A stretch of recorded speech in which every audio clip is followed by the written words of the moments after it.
जय श्री कृष्ण। प्रिय दर्शकों, आप सभी को मकर संक्रांति की ढेरों शुभकामनाएं। आज के इस वीडियो में हम बात करेंगे कि मकर संक्रांति पर आपको कौन सी वस्तुएं दान करने चाहिए, कौन सी वस्तु में दान नहीं करनी चाहिए, वो कौन से विशेष 14 दान है जो मकर संक्रांति पर सर्वाधिक कल्याणकारी कहे गए हैं। मकर संक्रांति पर दान क्यों करना चाहिए, ये जो दान आप मकर संक्रांति पर करते हैं ये जीवन में कहां काम आता है या जीवन के पर्यंत इसका क्या लाभ मिलता है, बताएंगे।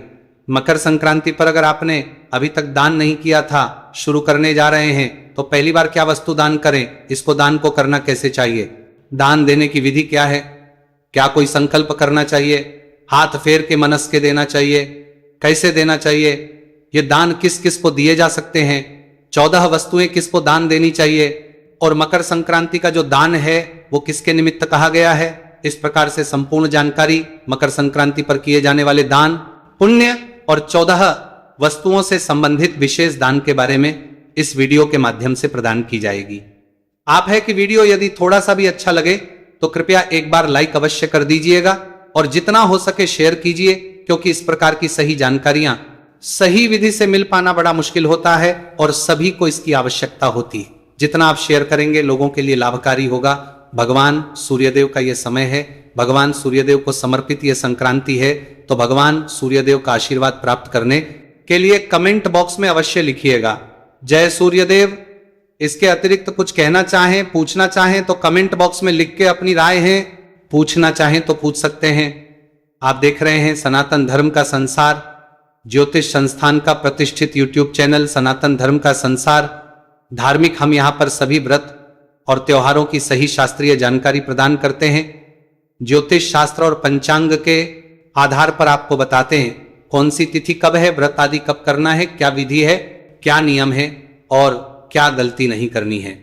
यदि आप सभी व्रत और त्योहारों की सही शास्त्रीय जानकारी पाते रहना चाहते हैं तो कृपया चैनल को सब्सक्राइब कीजिए और बेल आइकन को प्रेस, जब आप सब्सक्राइब का बटन दबाएंगे तो वहां एक घंटी का निशान बना हुआ आएगा, उसको अवश्य दबाइएगा, तभी आपको हमारे सारे वीडियो प्राप्त होंगे, अन्यथा आपसे जानकारी छूट जाएगी।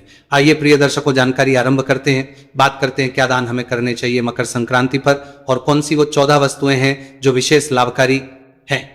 प्रिय दर्शकों, आप सभी जानते हैं कि ये जो मकर संक्रांति का पर्व है ना, ये अनंत पुण्य प्राप्त करने वाला दिन है।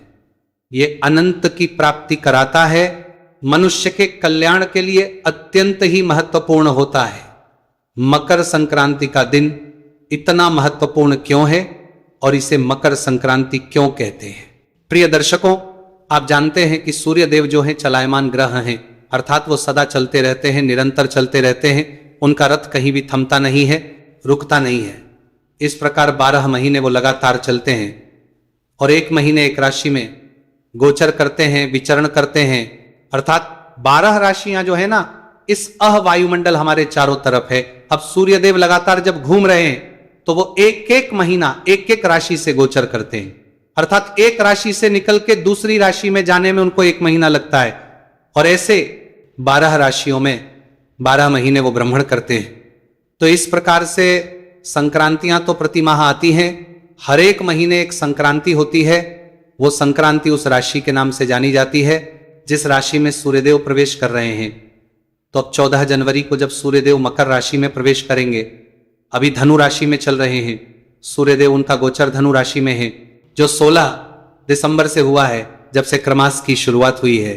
धनु राशि से निकल के जब मकर राशि में प्रवेश करेंगे 14 जनवरी को, तो वह मकर की संक्रांति कहलाएगी। अब प्रश्न उठता है कि संक्रांति प्रतिमाह आती है, तो यह मकर संक्रांति में ऐसा क्या है। शास्त्र कहते हैं कि जो मकर संक्रांति होती है ना, इससे सूर्यदेव उत्तरायण होते हैं, अर्थात अभी सूर्यदेव का जो रथ है वो दक्षिण की ओर जा रहा था। 6 महीने सूर्यदेव दक्षिणायण रहते हैं, 6 महीने उत्तरायण रहते हैं, तो जबकि संक्रांति आती है उस दिन सूर्यदेव उत्तरायण होते हैं, अर्थात वो उत्तर की ओर गमन करना आरंभ करते हैं। और जब सूर्यदेव उत्तर की ओर गमन करते हैं तो सबसे शुभ मांगलिक योग बनते हैं, उत्तम योग बनते हैं। इसीलिए उत्तम योग में जब कोई भी वस्तु दान की जाती है तो उसका जो पुण्य है वो कई हजार गुना अधिक होता है। तो संक्रांतियां तो सभी महत्वपूर्ण होती हैं। मैं आपको समय समय पर बताता भी आया हूं कि ये संक्रांति है, इस पर इतना पुण्य है, इस पर इतना पुण्य है। क्योंकि ये उत्तरायण की संक्रांति है तो उसका सर्वाधिक पुण्य शास्त्रों में कहा गया है। संक्रांतियों का पुण्य तो बहुत महत्वपूर्ण होता ही है, पर जब उत्तरायण की संक्रांति होती है जिसे मकर संक्रांति कहते हैं, उस समय जो योग बनते हैं वो सर्वाधिक शुभ और मांगलिक होते हैं, सबसे अधिक प्रभावशाली होते हैं उस समय। इसीलिए उस दिन जो भी आप दान पुण्य करते हैं वह सब अक्षय फलदायी हो जाता है, अनंत फलदायी हो जाता है, जिसकी तुलना भी किसी और के साथ नहीं की जा सकती। इसीलिए मकर संक्रांति पर आपको दान अवश्य देना चाहिए। मकर संक्रांति पर आपको उत्तम कर्म अवश्य करने चाहिए। मकर संक्रांति पर एक छोटा सा दान भी आपको साधारण दिन में सोने के दान के बराबर फल दे सकता है। इतना फल है मकर संक्रांति का। उस दिन जो भी वस्तु आप दान करेंगे उससे पुण्य की जो प्राप्ति है वो कई हजार गुना अधिक होती है। प्रश्न उठता है कि हमें मकर संक्रांति पर दान करना क्यों चाहिए? ये पुण्यदायी है वो तो ठीक है, लेकिन ये दान हमारे काम के साथ है जी। किस काम का है हमारे लिए? कहां काम आएगा ये? तो शास्त्र कहते हैं कि जब मनुष्य सत्कर्म करता है तो उससे उसके पुण्य का तराजू बढ़ जाता है, अर्थात उसका जो जीवन में उसके सत्कर्मों की जब संख्या बढ़ जाती है तो उसके दिन अच्छे आते हैं। हमारे जो अच्छे और बुरे दिन है ना, वो हमारे कर्मों के अनुसार चलते हैं। जब हमारा पुण्य का तराजू अधिक भारी होने लगता है तो हमारे बुरे दिन जो है वो समाप्त होने लगते हैं, अर्थात हमारे जीवन के जो संकट हैं वो समाप्त होते हैं। हमें धन संपत्ति की अगर आवश्यकता है तो वह प्राप्त होती है। जीवन में कलह क्लेश है उसमें शांति प्राप्त होती है। जीवन में कोई अन्य परेशानी है तो उनमें राहत प्राप्त होती है। जब आपके पुण्य कर्म बड़े होते हैं तो वहीं जब पाप कर्म बढ़ते हैं तो ये परेशानियां बढ़ जाती।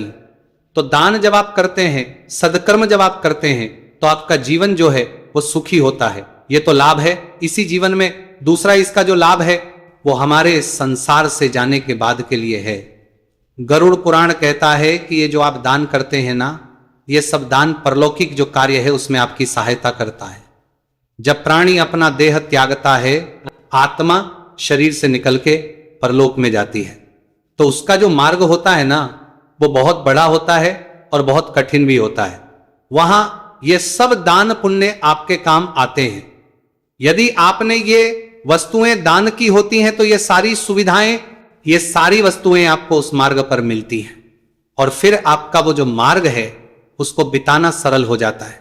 जैसे उदाहरण के लिए बहुत ही जटिल मार्ग है, कंकड़ पत्थर उस पे बहुत अधिक हैं, बहुत कांटे हैं, बहुत विकराल जंगल है, कैसे पार करेंगे? अगर आपने जूता दान किया होगा, उपादान किया होगा, तो आपको वो बड़ी आसानी से राह पार करने में सहायता करेगा। शीत तू है, वहां पर जब जीव जाता है ना तो भिन्न भिन्न यातनाओं से होके निकलता है। यदि उसके दुष्कर्म किए होते हैं तो कर्मों का तो हमें पूरा लिखा जोखा होता नहीं है। एक स्थान वो भी आता है जहां अत्यंत शीत होता है।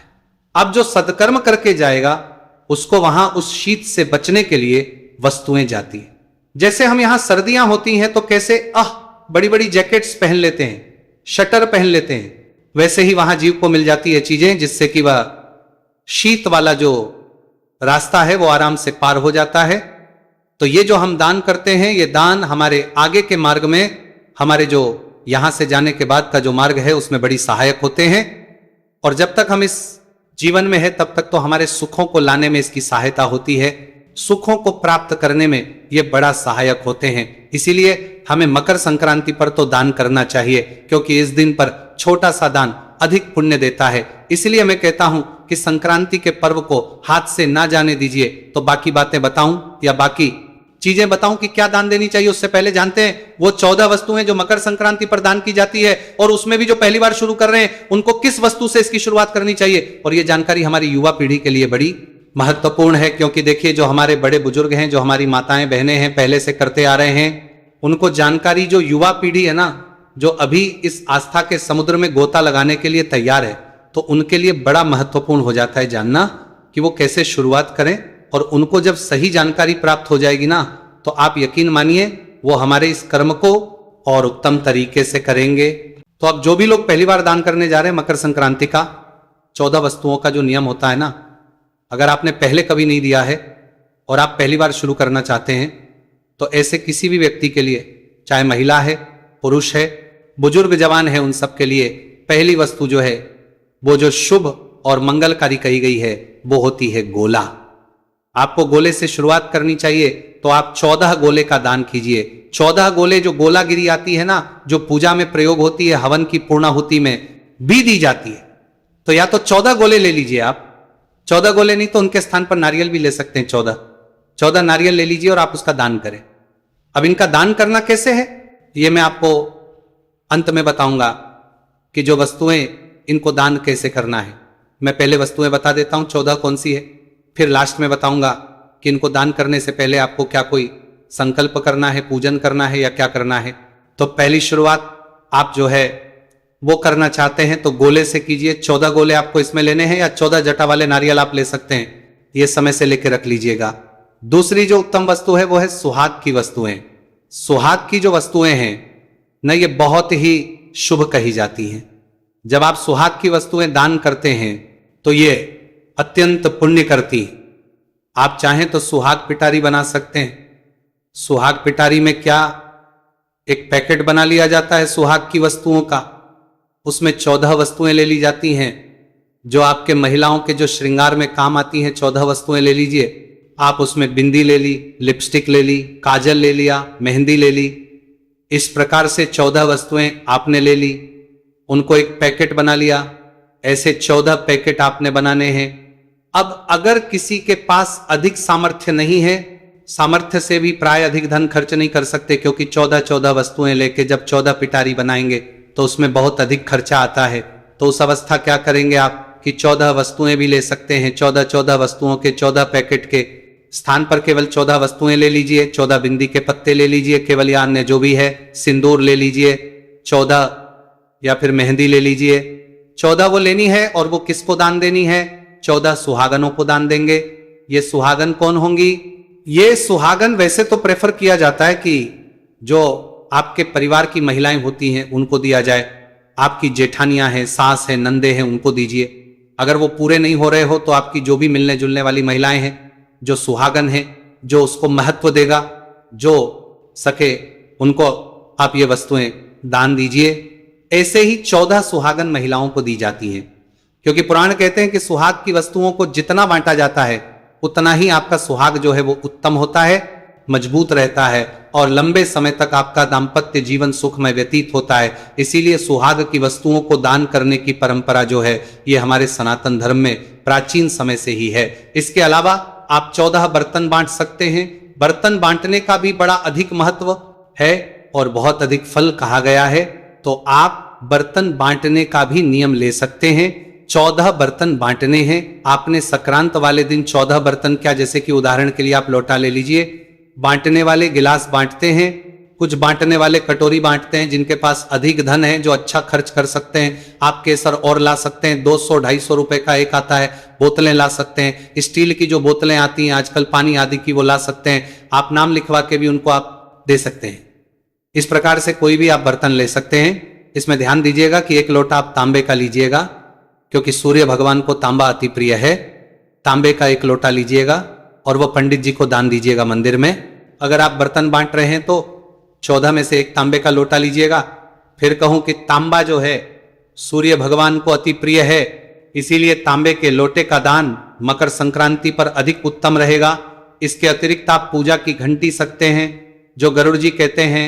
हम जैसे आरती करते हैं ना, आरती करते हैं हम भगवान की, तो वो जो घंटी बजाते हैं उसको गरुड़ जी कहते हैं। तो आप 14 गरुड़ जी बांट सकते हैं, क्योंकि सभी के घरों में मंदिर तो हैं, सभी को दीजिए एक एक। इसके अतिरिक्त आप थाली दे सकते हैं। ध्यान दीजिएगा कि बर्तनों में अगर तांबे और पीतल का प्रयोग अधिक किया जाए, न पीतल या तांबा जो बर्तन में प्रयोग हो वो अधिक फल देने वाला है। पीतल या तांबे के बर्तन अधिक पुण्यदायी कहे गए। अच्छा, जब आप बर्तन दान देंगे तो एक बात का ध्यान और रखिएगा कि बर्तन ऐसे ही खाली नहीं दिया जाता है। बर्तन में आपको कुछ ना कुछ रख के देना चाहिए, कुछ भर के देना चाहिए। जैसे आप गिलास दे रहे हैं, लोटा दे रहे हैं, कुछ दे रहे हैं ना, तो उसमें या तो थोड़े चावल डाल दीजिए, थोड़े गेहूं दे दीजिए, कुछ ना हो तो 2-2 लड्डू रख दीजिए, फल रख दीजिए, मूंगफली रख दीजिए, या तिल से बने हुए लड्डू रख दीजिए, तिल से बनी हुई कोई मिठाई रख दीजिए। ऐसे कुछ ना कुछ भर के आपको देना है। बर्तन को कभी भी खाली दान नहीं किया जाता है, इसका ध्यान रखिएगा। ये 14 आइटम आपको लेने हैं। इसमें आपके दिए ले सकते हैं, बहुत अधिक फलदायी है। पीतल के दिए लीजिए 14, आप 14 लोगों को बांटिए। आप देखिए उनमें जब दिया जलाया जाएगा उससे जो पुण्य मिलेगा वो बहुत अधिक होगा। आप 14 दिए लीजिए। आप लंच बॉक्स बांट सकते हैं। इस प्रकार से वस्तुएं बहुत हैं, इनमें से आप जो भी चाहें, जो आपके सामर्थ्य है वैसे बांट सकते हैं। इसके बाद आप वस्त्र दान दे सकते हैं। 14 वस्त्र बांटने की आपको आवश्यकता है।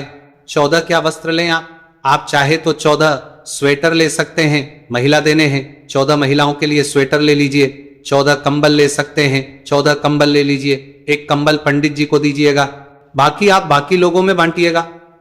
अच्छा, यह आवश्यक नहीं है कि ये 14 वस्तुएं आप परिवार के लोगों को ही दें या संपन्न लोगों को ही दें। एक ब्राह्मण को दीजिए, बाकी आप किसी गरीब को दे सकते हैं।